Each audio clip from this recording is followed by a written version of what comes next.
Hello phone in कार्यक्रम hello किसान में अपने सबरे किसान भैया और बहनन को दीप्ति बहन और पवन भैया की नमस्कार। नमस्कार। हाँ तो दीप्ति बहन देखो जैसी संजय भैया भाई और देखो अपन को पता है अपन सबरे किसान भैया ने भी जाना थे कि गुरुवार के दिन अपन अपने किसान भैया लेके आउते हैं हेलो किसान। और देखो हेलो किसान में आज को विषय है रबी फसलन में बीज शोधन एवं बीज उपचार और विशेषज्ञ भैया हैं डॉक्टर पीपी जम्बुलकर जो रानी लक्ष्मीबाई केंद्रीय कृषि विश्वविद्यालय झांसी से हैं। और देखो बहन जो भी हमारे किसान भैया ने फोन करा थे और उनकी जो समस्या है उनको समाधान आज के ही कार्यक्रम में अपन करवाए हैं और होत भी है। और ई के लाने जब हमारे किसान भैया ने रिकॉर्डिंग करवाबो चाहे तो ऊ के लाने अपन को विशेष तौर पे ध्यान रखने हैं। उनको समय रहे हर गुरुवार को 2 बजे से लेकर 2:30 तक। बिल्कुल। और देखो ई को प्रसारण करो जाओ था ई रिकॉर्डिंग को शाम 6 बजे किसानवाड़ी कार्यक्रम में। और बहन फोन इन कार्यक्रम में जुड़वे के लाने अपन को फोन लगाबो भी बहुत ही जरूरी है। बिल्कुल। ऊ के लाने फोन नंबर है 051023200068।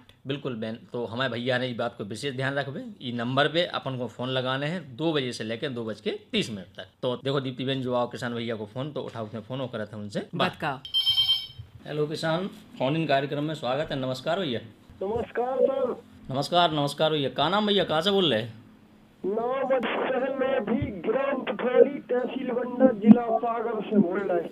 हाँ तो जैसो कि आज अपन को पता है कि हम अपन के लाना देखो हर गुरुवार को प्रोग्राम में अपन के काम की कछु ना कछु बातें लेके आउत हैं। तो आज अपन के बीच में देखो डॉक्टर साहब बैठे हैं और आज को अपनो विषय रहे है रबी फसलों में बीज शोधन एवं बीज उपचार। अपन के बीच में है डॉक्टर पीपी जम्बुलकर रानी लक्ष्मीबाई केंद्रीय कृषि विश्वविद्यालय झांसी से। तो अपन की जो कुछ समस्या है बीज उपचार और बीज शोधन के बारे में तो अपन देखो पूछ सकते डॉक्टर साहब से। जी हाँ, अभी गेहूँ बोना है सो कौन सा? हाँ जी दोबारा कहेंगे? गेहूँ की बोनी करना है और चना की कौन सा बो जाए? अभी लेट हो गई है फसल बोने के लिए। नहीं अभी लेट नहीं हुआ है बोने के लिए। आपको गेहूं की फसल बोने से पहले आपको बीजोपचार करना जरूरी है क्योंकि उसमें एक रोग आता है। तो बीजोपचार करने के लिए आप इस्तेमाल कर सकते हैं विटावैक्स 2 ग्राम प्रति किलो बीज के हिसाब से। चने के लिए अगर बुआई करनी है चने की बुआई से के लिए बीजोपचार करने के लिए आपको करना पड़ेगा ट्राइकोडर्मा 10 ग्राम प्रति किलो बीज या फिर कार्बेंडाजिम मैंकोजेब का 2 ग्राम प्रति किलो बीज के हिसाब से बीजोपचार करना जरूरी है। जी। और कोई प्रश्न? और मसूर में भी उखटा रोग आता है उससे भी बीजोपचार करने के लिए कार्बेंडाजिम मैंकोजेब 2 ग्राम प्रति किलो बीज या फिर ट्राइकोडर्मा 10 ग्राम प्रति किलो बीज से बीजोपचार करना जरूरी है। जी। और जो उगरा लगता है उखटा? हाँ मसूर में। हाँ उसी के लिए बताई दवाई है मैंने। ठीक है सर। ठीक है धन्यवाद।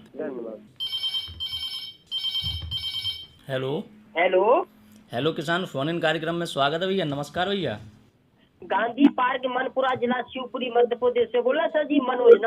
मनोज नामदेव जी अपन को देखो कार्यक्रम में स्वागत है। अपन देखो अपने नियमित श्रोता हैं तो नामदेव जी हम अपन को बता दें कि आज जो अपनो हेलो किसान फोन इन कार्यक्रम को विषय है रबी फसलों में बीज शोधन एवं बीज उपचार। और आज अपन के बीच में जो विशेषज्ञ बैठे हैं डॉक्टर पीपी जम्बुलकर तो अपन बीज उपचार और बीज शोधन के बारे में जो भी पूछ चाहो तो अपन पूछ सकत और डॉक्टर साहब अपन को समस्या को समाधान भी कर सकते। जी सर जी ये समस्या है हमारी। अब खेत खाली हो गया अब गेहूँ बेबी के चक्कर में है तो गेहूँ बेबी से कितने दिन पहले गेहूँ को अपन शोधन कर सकते हैं और फिर ये बता दो साहब हमें। हाँ किसान भाई जैसे आपने पूछा कि गेहूं बुआई से करने से पहले कितने दिन पहले बीजोपचार करना है। जी सर। बीजोपचार हमें जब बुआई करनी होती है उससे 1 या 2 दिन पहले ही बीजोपचार करना है या उसी दिन बीजोपचार करके ही बुआई करनी है। अच्छा सर। पहले सर हम क्या कराते कि पहले बीज को उपचार कराते या 8 दिन पहले कराते तो क्या हो तो रोग राई भी लग जाता। तो अब हम बिल्कुल तो मैं जो कह रहा है कि हम 1 दिन पहले ही उपचार करे हैं सर जी। अब सर ये को बता दो हमें कि अब हम लोग मन गेहूँ बेचते सर तो हमें कहा कि आपकी उपज कम हो गई है। अब हम सोच रहे हैं कि जावे 44 कौन सो वो वाला गेहूँ बेच के देख ले सके आप बताओ बढ़िया। तो हाँ लोकवन बीज क्या है बहुत पुराना बीज है और उसमें हालांकि उसकी क्वालिटी अच्छी है पर उसमें रोग आने की संभावनाएं ज़्यादा है। इसीलिए जो अभी नए बीज आए हैं उन्हीं का इस्तेमाल कीजिए। और उसे बुआई से पहले आप वीटावैक्स नाम की दवाई आती है, उसे 2 ग्राम प्रति किलो बीज से बीजोपचार करके ही बुआई करें। आज बहुत बढ़िया सर। और सर आपको दीपावली की सर बहुत शुभकामनाएं सर। हाँ, धन्यवाद आपको भी। तो जैसो कि डॉक्टर साहब हमारे किसान भैया को फ़ोन आ रहा हो, और फ़ोन तो देखो आती रहता, तो डॉक्टर साहब किसान भैया से अपन बतकाव भी करते रहे। हाँ जी, हाँ जी। लेकिन जैसो कि अपन बता रहे थे बीज उपचार के बारे में, तो कछु हमारे किसान भैया ऐसे भी हैं कि वे बीज उपचार तो करत हैं, लेकिन कछु ऐसे भी किसान भैया हैं जो सोचते हैं कि बीज उपचार अगर हम कर रहे हैं तो उसे हमें क्या फ़ायदा मिले। हाँ जी, बहुत अच्छा प्रश्न पूछा। किसान भाइयों, मैं बताना चाहूँगा कि हम जो भी बीज ज़मीन में डालेंगे उसको बिना उपचारित किए बोना नहीं है। सबसे पहली ये बात गांठ बांध लीजिए। बिल्कुल डॉक्टर साहब। और देखो किसान भैया के फिर से फ़ोन आबो शुरू होगा, तो बतकाव अपन करते ही हैं, तो पहले उनकी सुन ली जाए समस्या। नमस्कार, हेलो किसान फोन इन कार्यक्रम में स्वागत है भैया। जी सर, नमस्कार। नमस्कार, का नाम भैया, कहाँ से बोल रहे हैं? चंडीगढ़ से बोल रहा हूँ सर। तो भैया देखो कि अपन को पता है, अपन हेलो किसान फोन इन कार्यक्रम में फ़ोन कर रहा था, अपने नियमित श्रोता हो, रबी फसलन की हमारे किसान भैया ने तैयारियों में लगे हैं। तो आज हम अपन को बता देवें कि आज को जो विषय है रबी फसलों में बीज शोधन एवं बीज उपचार, ई के बारे में देखो अपन डॉक्टर साहब से पूछ सकते हैं। अपने बीच में बैठे हैं डॉक्टर पीपी जम्बोलकर। तो अपन पूछो भैया, का अपन को पूछने हैं? जी, पूछना चाह रहा हूँ और कहाँ की फसल कहाँ कौन से समय पे लगाने। किसान भाई, जैसे आप पूछ रहे हैं कि कौन सी फसल कौन से समय पे लगाई जाए, अभी देखिए अधिकतर रबी की फसलों की बुआई का समय आ गया है। और अभी आप जानते हैं कि पिछले खरीफ में बहुत बारिश हुई है, तो उसकी नमी का आपको पूरा फायदा लेते हुए अभी बुआई की तैयारी कर देनी है और बुआई की शुरुआत कर देनी है। ठीक है, बुआई करने से पहले आपको ये ध्यान रखना है, कोई भी बीज बो उसको बीजोपचार किए बिना बोना नहीं है ना। तो बीजोपचार करने के लिए कई फफूंदनाशी है, कई जैसे ट्राइकोडर्मा है एक जैविक फफूंदनाशी, उससे उपचारित करके ही आप बोएं। जी सर, जी सर। तो डॉक्टर साहब अपन जैसो की बतकाव कर रहे थे कि जो हमारे किसान भैया हैं बीज उपचार करके बुआई कराते हैं, और देखो बतकाव हमें लगा तो अपन नहीं कर पाए, किसान भैया को फिर से फ़ोन आ गया, तो उठाओ थे उनकी फ़ोन और करा थे उनसे बात। हाँ। नमस्कार, हेलो किसान फोन इन कार्यक्रम में स्वागत है अपन को। नमस्कार सर, मैं मिथिलेश पुरोहित, ग्राम पुत्री जिला निवाड़ी से बात कर। पुरोहित जी, तो अपन क्या करत, खेती बाड़ी करत होगा? बिल्कुल खेती बाड़ी करत है। अच्छा, खेती बाड़ी करा तो देखो भैया अपन देख रहे हैं कि रबी की जो तैयारी हमारे किसान भैया ने लगे हैं, और आप भी तैयारी में जुट गए हुए। तो आज अपन को जो विषय है रबी फसलों में खेतों की तैयारी, और भैया आज अपने बीच में विशेषज्ञ बैठे हैं डॉक्टर पीपी जम्बोलकर, रानी लक्ष्मीबाई केंद्रीय कृषि विश्वविद्यालय झांसी से। का कछु पूछबो चाह रहे तो अपन पूछो, और डॉक्टर साहब अपन की समस्या को समाधान करें। डॉक्टर साहब से हम यही पूछना चाहेंगे कि हमारे इधर पड़ुआ मिट्टी है, तो उसमें किस प्रकार से अपन बीज को बोएं और किस प्रकार से बीजों का उपचार करें, खाद वगैरह डालें, तो उस बारे में जानकारी कष्ट करें। हाँ बिल्कुल किसान भाई, मैं बताना चाहूँगा कि चाहे मिट्टी पड़ुआ हो या किसी और भी तरह की, बीजोपचार करने का एक तरीका है, वो है FIR। आपने सुना होगा। तो F मतलब होता है कवकनाशी, फंजीसाइड इंग्लिश में कहते हैं उसको। उसके बाद कीटनाशी का इस्तेमाल करते हैं अगर कोई फसल ऐसी है जिसमें हमें लगता है कि कीट का प्रकोप भी आगे जाके हो सकता है। और तीसरा होता है R मतलब राइजोबियम, कल्चर। तो जैसे हम लोग जो भी चना मटर मसूर बोते हैं, इनके साथ हमें कल्चर राइजोबियम का उपचार करना होता है। तो इस क्रम में हमें इन तीनों का उपचार करके ही खेत में बुआई करनी है। ठीक है, उपचार में कौन सा वो खाद वगैरह डालें अपन? हाँ देखिए, जैसे खेत तैयार करते हैं ना आप, तो जो मृदा जनित जो मिट्टी से फैलने वाली बीमारियां होती है, उसके रोकथाम के लिए हमें भूमि उपचार करना होगा। तो ट्राइकोडर्मा केमिकल तो हम डालना मुश्किल है, वातावरण के हिसाब से भी ठीक नहीं है, इसीलिए जैविक फफूंदनाशी जो ट्राइकोडर्मा होता है उसको गोबर खाद में मिलाकर, जैसे 100 किलो गोबर खाद में 1 किलो ट्राइकोडर्मा पाउडर मिला के उसे कुछ दिन तक उसमें संवर्धित कीजिए, है ना, तिरपाल से ढक के, थोड़ा नमी के लिए पानी डाल दीजिए। फिर गोबर खाद में वो जो ट्राइकोडर्मा है 15-20 दिन में अच्छी तरह से फैल जाती है। और जब भी आप खेत तैयार करते हो, उस खेत तैयार करने से पहले उसे खेत में बिखेर दो, उस तरह की गोबर खाद को। अब वो इस पर डिपेंड करता है कि आपका कितना बड़ा खेत है ना, 100 किलो 200 किलो गोबर खाद जितनी भी लग सकती है, उस हिसाब से इसमें संवर्धित करके खेत में बिखेरिए। फिर खेत तैयार कीजिए और फिर इन्हीं बीजों का बीजोपचार कीजिए। ट्राइकोडर्मा से कर सकते हैं, फिर कई सारी फफूंदनाशी आती है ना, कार्बेंडाजिम मैंकोजेब आती है, कार्बोक्सिन आती है ना। तो ये विभिन्न रोगों के हिसाब से आप कौन सी फसल ले रहे हैं, किस तरह से बीजोपचार किया जाए। कौन सी फसल आप बो रहे हैं? अपने इधर अभी मटर की फसल बो रहे हैं, तो उसके लिए उपचार के बारे में। अच्छा, मटर के लिए आप कार्बेंडाजिम मैंकोजेब से बीजोपचार कर दीजिए। या फिर ट्राइकोडर्मा से कर दीजिए। ठीक है, मटर की फसल में शुरुआत में समस्या ज़्यादा नहीं आएगी। अगर ये भी ध्यान रखना है कि खेत में पानी ज़्यादा जमा न रहे, पानी की जल निकासी का आप सही ध्यान रखिए। कार्बेंडाजिम मैग्नीशियम से बीजोपचार कीजिए और 2 ग्राम प्रति किलो बीज के हिसाब से, कोई समस्या नहीं आएगी। जी धन्यवाद। ठीक है भैया, अपन ने देखो हेलो किसान फोन इन कार्यक्रम में फ़ोन करो, अपन को बहुत बहुत धन्यवाद भैया। धन्यवाद। तो डॉक्टर साहब, जैसो कि अपन बतकाव कर रहे थे और बतकाव करत करत में बीच में किसान भैया के फ़ोन भी आ जाते हैं। जैविक तरीका से जो अपन बात कर रहे थे राइजोबियम कल्चर की, और देखो डॉक्टर साहब हमें लग रहा हो कि अपन को बतकाव बिल्कुल नहीं हो हम पे। किसानों से बात करते हुए उन्हें बताएंगे। हेलो किसान फोन इन कार्यक्रम में स्वागत है। नमस्कार भैया। नमस्कार सर। नमस्कार सर, कहाँ से बोल रहे हैं भैया? का नाम अपन को? टीकरमुआ से बोल रहे हैं साहब। का नाम भैया? हमारा नाम है रामगोपाल सिंह। राम गोपाल सिंह। तो पुची करगुआ से बोल रहे हैं अपन हेलो किसान फोन इन कार्यक्रम में। आज को विषय है रबी फसलों में बीज शोधन एवं बीज उपचार, और आज अपन के बीच में विशेषज्ञ बैठे हैं डॉक्टर पीपी जम्बोलकर। तो भैया देखो, अपन पूछ सकत बीज उपचार और बीज शोधन के बारे में।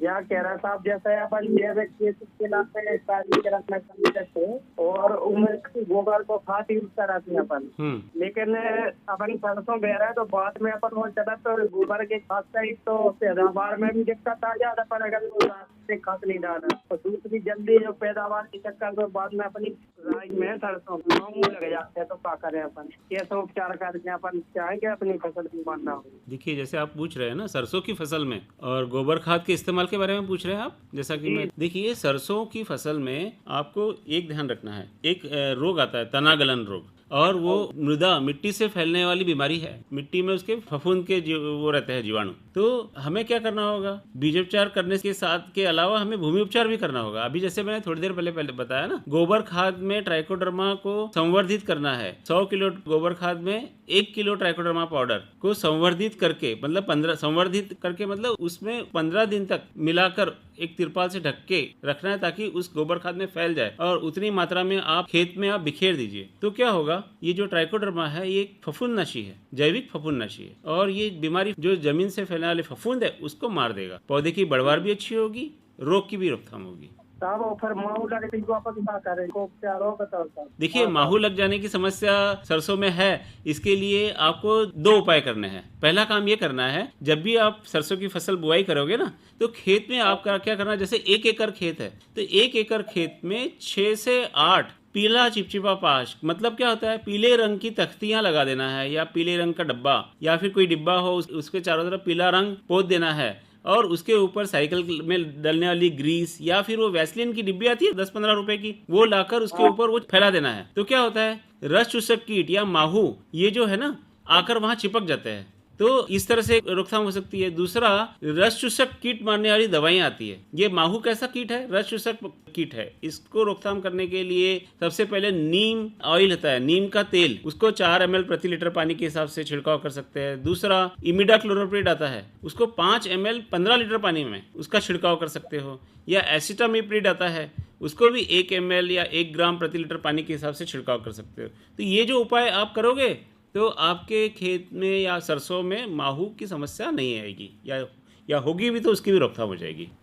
अपन ने बताया कि बीज शोधित करते हैं हम लोग, तो बीज शोधित करने से कौन कौन से लाभ हैं? बीज शोधित करने से अपन को कौन कौन से लाभ? तो इस पर जो जीवाणु होते हैं ना अंदर, फफूंद होता है, तो मिट्टी में भी होते हैं, बीज पर भी होते हैं। तो हमें अगर एक स्वस्थ पौधे की जरूरत है तो हमें सबसे पहले बीज को उपचारित करना होगा। उसके ऊपर जो भी फफूंद है तो हमें खत्म करना होगा। दूसरा, अगर वही बीज हम जमीन में डाल रहे हैं, जमीन में भी कई सारी फफूंद है, जीवाणु है, उससे भी हमको बचाना होगा, ताकि हमारा पौधा स्वस्थ निकले जमीन से। इसके लिए बीजोपचार करना बहुत जरूरी है। और साथ ही बीजोपचार अगर करेंगे तो इससे क्या होगी, पौधे की बढ़वार तेज होगी, उत्पादन भी अच्छा होगा। अच्छा डॉक्टर साहब, बीज शोधित करते समय में कौन कौन सी बात हमको ध्यान रखना है? हाँ जी, देखिए, बीज शोधन करते समय आप 2-3 बातों का ध्यान रखना है। सबसे पहले जो बीज है, बीज को चाहे वो कोई भी बीज हो, उसको जो आपको बताई जाती है कि इतना ही दवा से अनुपात में दवा मिलानी है, उसने से ही आपको बीजोपचार करना है। ऐसा नहीं कि कम या ज्यादा करेंगे, हो सकता है कि आपको उसके रिजल्ट नहीं मिले, बीज शोधित अच्छी तरह से ना हो सके, तो अनुपात के अनुसार ही हमें अनुपात के हिसाब से ही करना है। तो कई सारे फफूंदनाशी आते हैं, कुछ फफूंदनाशी होते हैं अंतर प्रवाही, मतलब जैसे कोई बीज में हमने बीजोपचारित कर दिया, वो बीज के साथ और उसके साथ अंकुरण के साथ पौधे के साथ साथ अंदर तक जाते हैं। और कुछ फफूंदनाशी होते हैं कांटेक्ट, जो मतलब बीज के सरफेस के ऊपर, सतह के ऊपर जो भी फफूंद होगा उसके ऊपर मार देते हैं। तो ये 2 तरह के फफूंदनाशी होते हैं। डॉक्टर साहब हमारी बात तो जारी रहेगी। अपन देखा था कौन हमारे कॉलर हमसे जुड़ना चाह रहे हैं। हेलो हेलो, फोन इन कार्यक्रम हेलो किसान में अपन को स्वागत है। अपन कौन भैया बोल रहे हैं? हम रामकिशोर कुशवाहा नेगमा से बोल रहे हैं। हाँ रामकिशोर भैया जी, बहुत बहुत स्वागत है अपन को फोन इन कार्यक्रम में। जी साहब। हाँ भैया देखो, अपन अब रबी फसलन की खेत की तैयारी में लगी हुई हो और आज को हमारा हेलो किसान को विषय है रबी फसलन में बीज शोधन एवं बीज उपचार। ई के लाने देखो हमारे विशेषज्ञ डॉक्टर भैया हैं पीबी जम्बुलकर। तो अपन अपनी जो भी समस्याओं देखो उनसे पूछ सकते हैं। अगली आवाज हमारे डॉक्टर साहब की है। हाँ जी बताइए। डॉक्टर साहब नमस्कार पहुंच जाए। नमस्कार। हमारा सवाल है साहब, डॉक्टर साहब जैसे अपन बीज शोधन करते हैं तो इसमें कौन कौन सी सावधानी रखी जाए? हाँ जी देखिए, कुछ सावधानियाँ रखनी है। सबसे पहले बीज शोधन हम लोग जिससे करते हैं वो तो है रसायन। उसको जब भी हम बीज शोधन करते हैं तो हाथ में प्लास्टिक के दस्ताने पहन ले, दस्ताने पहन लिए। फिर बाद में जो अनुशंसित मात्रा है उतना ही मिला के उस बीज शोधन करना है। ऐसा नहीं कि कम या ज़्यादा कर दें। कौन सा रसायन डालना चाहिए बीज शोधन में? हाँ देखिए, जैसे आप कौन सी फसल बोते हैं? हम सर गेहूं बोते हैं। गेहूं बोते हैं तो गेहूं में एक रोग आता है जो जब फसल बड़ी हो जाती है उसके बाद आता है, जिसमें उसको लूस मट कहते हैं, जो बालियां काली हो जाती है। हाँ, तो कंडवा रोग कहते हैं मुझको। हाँ कंडवा रोग। तो उस कंडवा रोग में जो जीवाणु होते हैं वो बीज के अंदर होते हैं, है ना। पहला एक उपाय कर सकते हैं गर्म पानी में। जैसे गर्म पानी कौन सा, जो नहाने के लिए हम इस्तेमाल करते हैं ना, उससे थोड़ा सा और गर्म, 52 से 55 डिग्री सेंटीग्रेड का। यानी अपन हाथ डालें तो उसमें गर्मी ना लगे। हाँ थोड़ी गर्मी लगे, ऐसे नहाने के लिए जो इस्तेमाल करते हैं थोड़ा गर्म। तो वो उस पानी में करीब आधा घंटा भिगो कर उससे उस गेहूं को निकाल दीजिए और सुखा दीजिए, फिर इस्तेमाल कर सकते हैं। तो क्या होता है, उसके अंदर का फफूंद मर जाता है। दूसरा आप उपाय कर सकते हैं, एक कार्बोक्सिन और थायरम नाम मिश्रित एक दवाई आती है है ना, इसका 2 ग्राम प्रति किलो बीज के हिसाब से मिलाकर आप डाल सकते हैं और बीजोपचार कर सकते हैं। इससे एक और फायदा होगा कि जो अंदर जो जीवाणु है, फफूंद है, वो मर जाएगी। क्योंकि क्या है, ये जो फफूंदनाशी अंतर प्रवाही है, बीज के साथ साथ जाएगा और बीज के अंदर जाएगा, अंकुरण के साथ भी वो फैलेगा, तो वो जो फफूंद है वो मर जाएगा। इसीलिए इससे बीजोपचार करके ही आप बोएं। बहुत बहुत धन्यवाद भैया अपन को फोन लगावे के लाने और फोन इन कार्यक्रम हेलो किसान से जुड़वे के लाना। ठीक है, नमस्कार। नमस्कार। अभी किसान भाई ने भी पूछा कि क्या क्या हमें सावधानियां बरतनी है, ध्यान रखने वाली कौन कौन सी हमने 2-3 बातें तो बता ही दी। लेकिन देखिए, जैसे एक हमारा होता है जैविक फफूंदनाशी, है ना। जैविक फफूंदनाशी ट्राइकोडर्मा है, वो पाउडर के फॉर्म में मिलता है। अच्छा, किसान भाइयों को वो भी देखना है कि जब भी वो मार्केट से, बाजार से, कृषि विश्वविद्यालय से या फिर कहीं से भी वो ट्राइकोडर्मा लाएंगे तो उसमें देखना है कि वो कब उसकी एक्सपायरी है, कब उसकी खत्म होने वाला है ना। तो क्योंकि उसकी नहीं तो एक्सपायरी डेट हो तो काम नहीं करेगा। तो इसीलिए जब भी कोई या तो कोई रसायन ले या तो कोई ट्राइकोडर्मा ले, उसकी एक्सपायरी डेट जरूर देख लें। बिल्कुल डॉक्टर साहब, और जो जरूर पूछना चाहें हम कि रासायनिक विधि से करें या जैविक विधि से उपचारित? देखिए कौन सी रहे? वैसे तो जैविक विधि है, क्योंकि इससे क्या होता है कि हमारे वातावरण ठीक रहता है, जमीन खराब नहीं होती है। और साथ साथ जैसे मैं ट्राइकोडर्मा के बारे में आपको बताऊं कि ट्राइकोडर्मा एक इतना महत्वपूर्ण जैविक फफूंदनाशी है जो ना सिर्फ बीमारियों से रोकता है बल्कि पौधे की बढ़वार भी अच्छी करता है। तो साथ में उत्पादन भी अच्छा होता है। इसके कई सारे फायदे हैं। फिर रासायनिक फफूंदनाशी भी उपयोगी है। हमें ऐसे रासायनिक फफूंदनाशी का इस्तेमाल करना है, अच्छी क्वालिटी का हो। वो कैसे डिसाइड करेंगे? अच्छी कंपनियों का, ए ग्रेड कंपनियों का ले, है ना। और उसमें क्या होता है कि बीजोपचार के बाद उसका असर 15-20 दिनों तक रहता है। तो इसलिए हमें उससे घबराने की बात नहीं है कि हमारे फसलों में वो फफूंदनाशी जाएगा या केमिकल जाएगा। तो ये दोनों ही उपाय अच्छे हैं, अपनी जगह अच्छे हैं। हाँ, अगर हम रसायन को प्रयोग कर रहे थे तो अच्छी किस्म की फिर रासायनिक इस्तेमाल करें। हाँ जी। हाँ डॉक्टर साहब, आपने देखिए अभी सभी चीज़ों की जानकारी दी कि बीज शोधन कैसे करें, उसके क्या लाभ हैं और उसमें कौन सी ध्यान रखने योग्य बातें हैं। अब ये भी इसके साथ साथ ये भी बता दीजिए कि भूमि का उपचार कैसे? हाँ, आपने बहुत अच्छा प्रश्न पूछा है।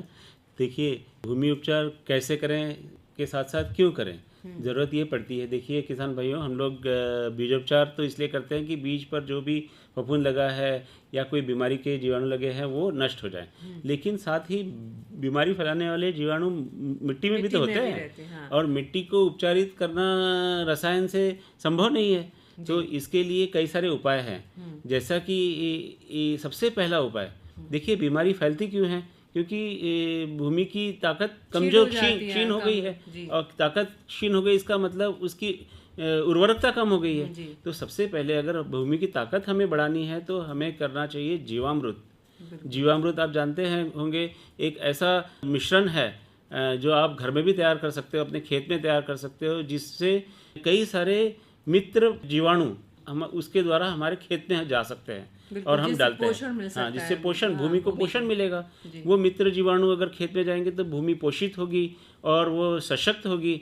अगर सशक्त भूमि में फिर बीमारी फैलाने वाले जो फफूंद या जीवाणु कैसे पनपेंगे? नहीं पनपेंगे। फिर भी ये तो करना ही है। साथ में हमें और करना है कि देखिए ट्राइकोडर्मा, मैं बार बार बता रहा हूँ, 2-3 बार हमारा ये इसके बारे में हम लोग बात कर चुके हैं। ट्राइकोडर्मा एक सबसे शक्तिशाली जैविक फफूंदनाशी है। उसमें ये ताकत है कि वो जमीन में फैलने वाले और बीमारी के फफूंद को मारने की क्षमता रखता है। तो इसके नाते वो हमारा मित्र हुआ। तो ऐसा मित्र जैविक फफूंदनाशी को हमने हमारे खेत में डालना जरूरी है। लेकिन वो डाले कैसे? मैं अभी बता रहा था, संवर्धित करें गोबर खाद में। कैसे करें? सरल उपाय ऐसा है कि सबके पास सड़ी हुई गोबर खाद होती है अच्छी सी, उसको लीजिए, एक छायादार वृक्ष के नीचे उसे थोड़ा सा फैलाइए। एक ट्राइकोडर्मा पाउडर कृषि विश्वविद्यालय में मिलेगा, कृषि विभाग में मिलता है, या फिर मार्केट से आप लेकर आराम से उपलब्ध हो जाता है।